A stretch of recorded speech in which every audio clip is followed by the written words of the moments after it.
Manipur Legislative Assembly ke Speaker Thokchom Satyabrata na All Manipur Working Journalist Union Amwju ke Media Resource Center da Thamnaba Lairik kaya ngasi Amwju ke President Bijoy Kakchingtabam na luchingba Union asigi team amada khutshinnarakkhre Speaker TH Satyabrata ke Bayyapati lekai de leiba yumda pangthokiba Lairik khutshinnabage achamba thoramatuda Speaker TH Satyabrata na Amwju ke President Bijoy Kakchingtabam da tongan ba Lairik sing Union asigi Media Resource Center da Khutsinnarakhre Manipur Legislative Assembly ke Maikai dege Khutsinnarakhre Lairik sing adugi matangda Amwju ke President Kakchingtabam Bijoy na hai Chahi asigi January tang tarukta pangthokpa Manipur Press Club ke Foundation Day numita Manipur ke Governor Anushya Uike na Club asida Media Resource Center ama hangtuklamkhe Center asi mapung faba ama oihanaba lamdam asige geopolitics amade environment na chingba tongan ba hiramge document amasung Lairik sing thamnaba hotnade masigi damal state asigi saknairaba mioi amade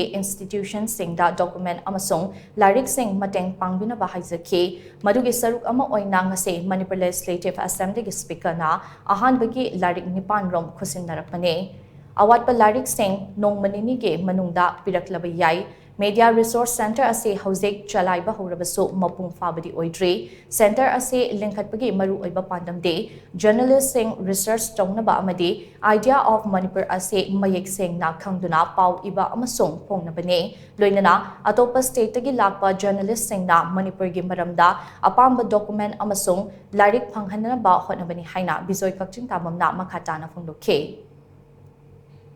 The Media Resources Center is Shamkatpada, Manipur ki maram the eba, geopolitical Kamail naba, environment Kamail naba, forest Kamail naba, document Kayamuk Samana Maram Oraga, Aquina, Lamdam Sita Leriba, Sangnaraba, Muising, Aduga, Institution, Putimata, like Sing Mating Pambu, Madugi, documenting Mating Pambu, Aquila Danto Bu, and Aquina request of Givelay, Adugalona, Aquai Manipur Legislative Assembly. Speaker da akoi Amwju gi site gi haiba Media Resource Center si sengkotpada